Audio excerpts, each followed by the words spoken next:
Thanks, Amog. Now we're joined by our musical guest, John Kay. Thank you so much for coming on the show. Thank you guys for having me.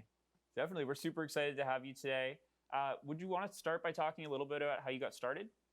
Yeah, I would love to. I always say, like, I didn't mean to fall into this. I didn't mean to be a good singer. It's just something I always loved to do.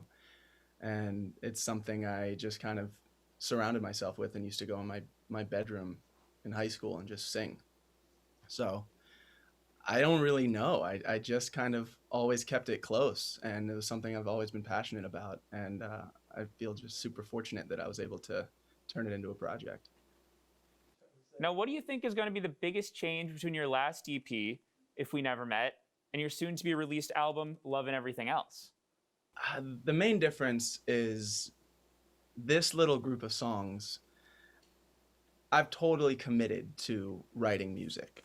And I started out as a singer, and I knew I was a good singer, but I hadn't found what it meant to be an artist. And this is kind of bridging the gap between singer who loves to sing and an artist who loves to write. That's amazing. I'm really looking forward to listening.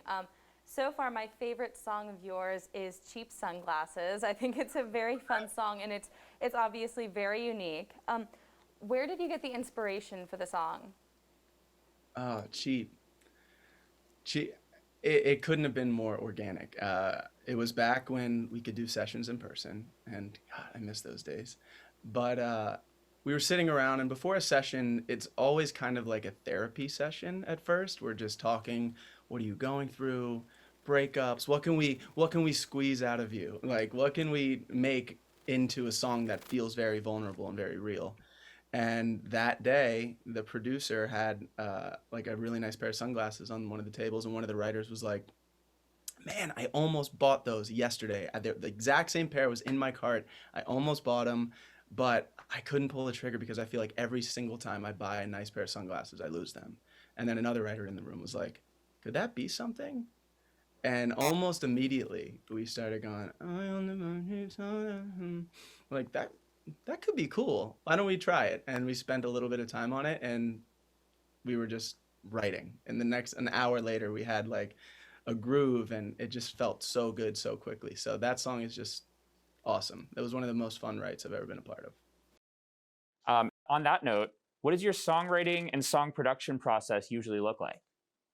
So every song is different, and when I tell you every song has a unique story, that is so true. Like, If We Never Met, I was talking about my team and how I just love every little bit of our story, and our story is unique. And the other writer was like, so if you never met all these people, and then we had our anchor, and then we were kind of, ideas were coming from that. And the cheap sunglasses story was just totally unique, and we had cheap sunglasses first. I find the harder we can fight to get a really well-rounded concept at the beginning, the easier it is to kind of marry lyrics and melody all pointing at that concept. It sounds like it's really fun to wrestle with your artistry. So since you mentioned it, let's talk about If We Never Met. It's a really great song. Did you ever expect it to reach the level of fame that it's currently at? I hoped, but no, I don't think that we did. I think for the first time in my career, I was able to watch a song connect to an audience. And it's been incredible to watch how many people have reached out and said, I felt like you were telling my story.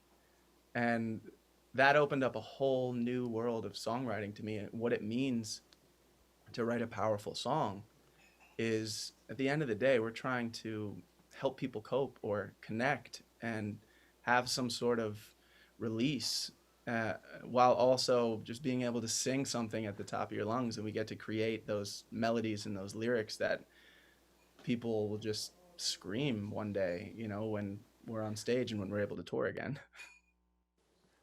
Definitely. And it sounds like it's been a crazy ride along the way. A lot of really good moments and stories that you've been able to share with us. What's one of your favorite moments? Before quarantine, I remember we were in New York, and it was the second time we were on the Today Show. And after the Today Show, we had our first sold out show at the Mercury Lounge. And I'll never forget the moment of late in the set, starting If We Never Met, and the entire sold out crowd was singing every lyric back to us. And it was the first moment where I could have just taken the mic and it to the crowd and I didn't have to sing a single line. And that was such a special moment to me and the band. And I remember us talking about it after, just like that feeling of fully being connected to an audience and being in that moment together is just incredibly special. So, like Mike mentioned earlier, we're going to get to hear Parachute later on today, and that's coming out on Friday along with the rest of your album. Is there anything that you want people to know about that song in particular?